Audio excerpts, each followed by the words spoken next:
Hello and welcome to Stampscaping 101. I'm going to do a quarter-page scene, dye-based inks on glossy paper. This paper that I happen to be using is a chrome coat paper, and it's a 12-point weight, double-sided glossy. I haven't used it in a while, and I'd give it a try. Always loved the double-sided chrome coat in the past. I felt it was, it seemed even more glossy than the single-sided for some reason. I don't know if the, the pulp of the paper or something like that might have became even more permeated with whatever glossy coating they use, but I don't know, it was always one of my favorites. I've come to start using King James cast coat over the years, but that company kind of went out of business, so giving the chrome coat a try. I'm going on right now with a Memento London Fog. Memento inks, I find, are a very thick ink, and they glide across a piece of paper really nicely.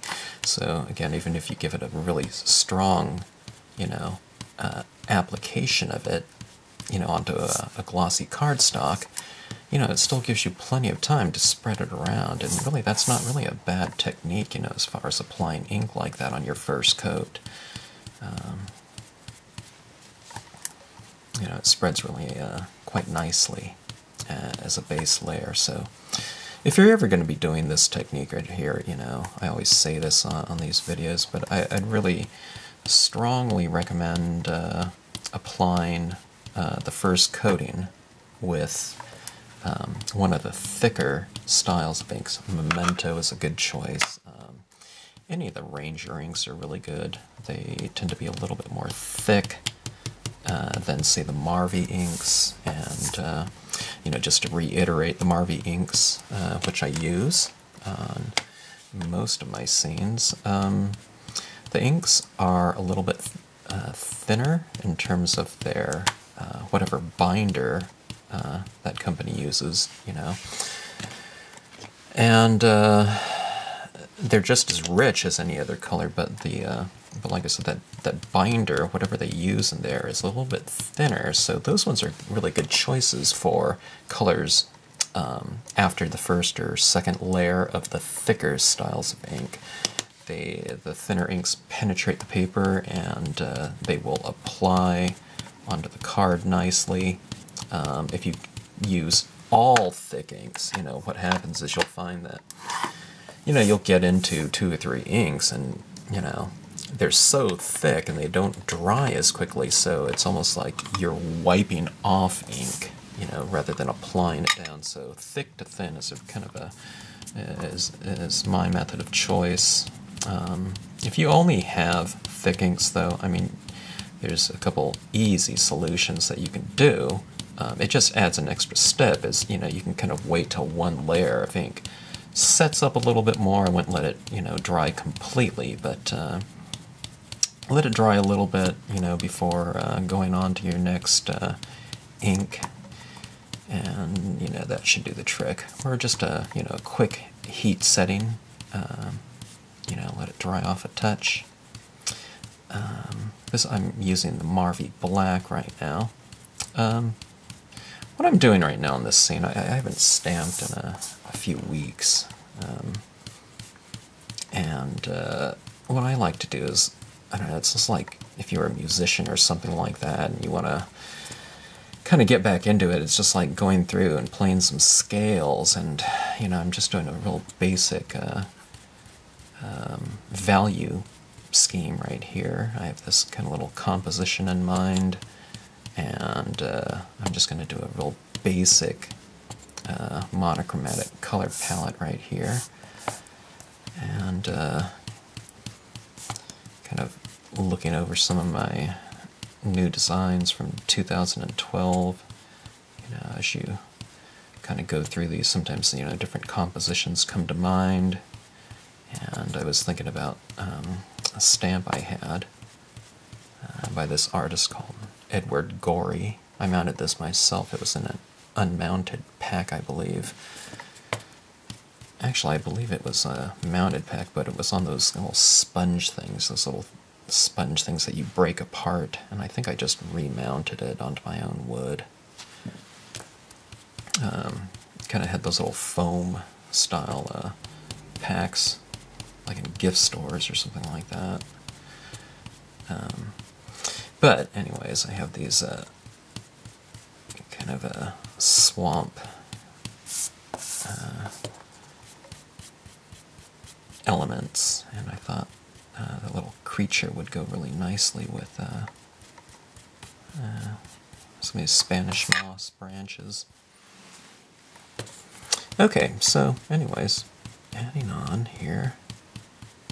There was a little bit of green on my stylus tool tip, and so when I applied that London fog, it kind of had a greenish tint to it, which was I kind of wanted. I wanted a little bit of hue in there, besides black and white.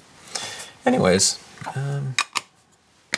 2 colors, basically, besides that residual green touch. Peeling off my packing peel, plastic top. The stamp right here of the kind of longer Spanish moss branch kind of hangs off the end, but I'm not going to be reusing the whole stamp, so I don't care if that really hangs off. I need to get a larger acrylic block sometime, but anyway, in the meantime, this works out just fine. Looks like I can use a little bit more of wet ink on this. I have a couple black pads here.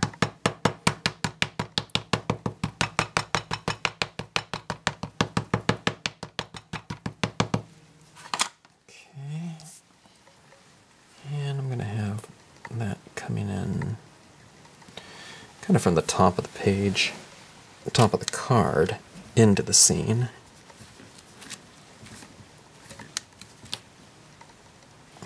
Go for good even pressure. And that was the left side. I'm going to use the right side of it now. It's kind of a mirror image.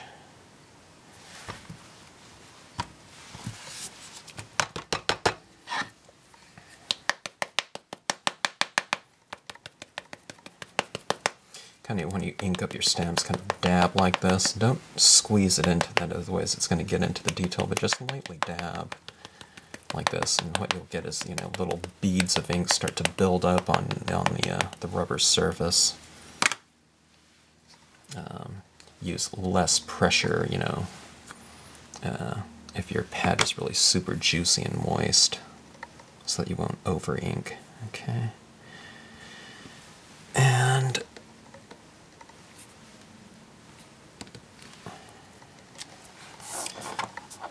Spanish moss coming in from the left and right side. Let's see.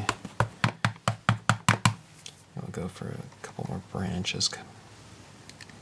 Just kind of using the tips of it. Alright.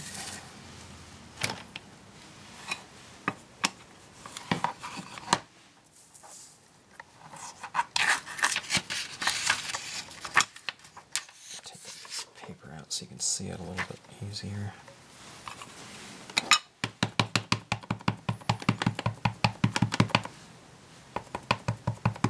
It's this little creature.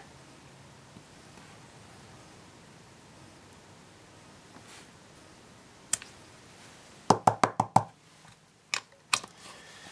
right. And let's see.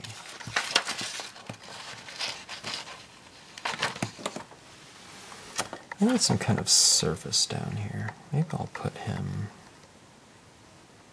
amidst some of these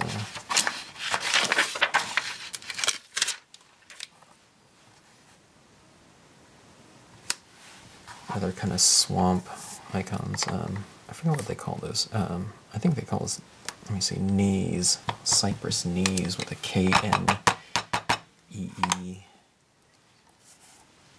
Kind of put it amidst some other things on the ground.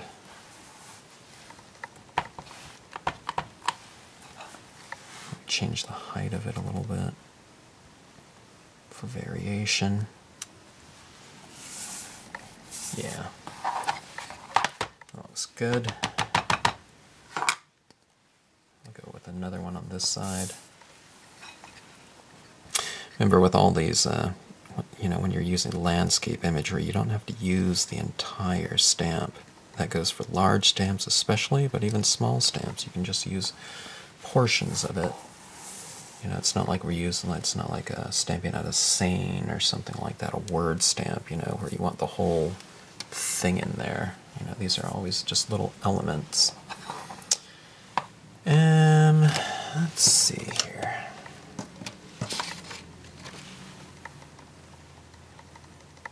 I want this guy to be on a little bit more of a tangle, so I'm going to go for a smaller version of the Spanish mouse.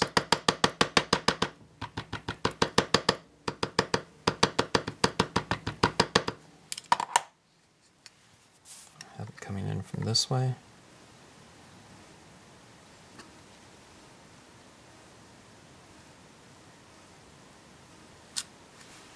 Okay. Now, one thing I can see is the impressions up here, where I stamped it over the top of a lot of that under coating of ink. It's still kind of wet, it's still a little puddled up, but I do want to add in some extra tone into the scene. So I'm going to be careful not to kind of blur that out a little bit. I see little beads of ink on there. You know, that same reason why I used that base coat of ink, so it doesn't dry so fast. Well, when you stamp your impressions over it, you know, those ones also might not dry so fast, so you kind of have to let them set up a little bit, but for the sake of this video, I'm just going to keep going on and just kind of be careful around some of that area. But anyways, I want to get things a little bit darker to kind of frame off the scene. And I think I'll go in maybe a part 2 of this scene. I'll go in and I'll flesh in these branches a little bit more with some additional tone. And I can use some texture, I think, down here too. Maybe some water texture. And I'll go and get those stamps and do a part 2 and just kind of finish off the scene. It's almost done for the most part. You know, I'm not going to add a lot more color into it or anything like that. He's kind of floating there. He needs a little bit more of a kind of a shadow. So maybe I can add a little bit of that right now, like so. Just kind of add it sparingly at first and see if you like it. But shadows really can kind of anchor elements within a scene, be it the subject matter or just kind of secondary elements like that. So I need to give this little guy some weight. Okay, so adding that little shadow in there kind of gives it some weight. It tells me that he's sitting in the scene. These little cypress knees are down here. Let's add a little bit of tone to them to kind of anchor those down in the scene and to give them volume and opacity. In other words, these aren't supposed to be kind of see-through elements within a scene, so kind of add a little bit to it. The stamp image has some tone in it, but if you're going to be using color in your scene or value, add a little bit more with whatever values you're using, so that kind of gives it a little bit more of a body and, I don't know, the word's not really realism, but in terms of how light, you know, comes into play on objects, it kind of gives you a little bit more realistic reference in terms of lighting within a scene. So anyway, that's part one. I need to go in here and give that, add some water or something like that in there. I'll go get those images and let this set up a little bit, and maybe add some, I don't know, maybe add a little bit of tone in here with some alcohol-based markers, and finish off this scene.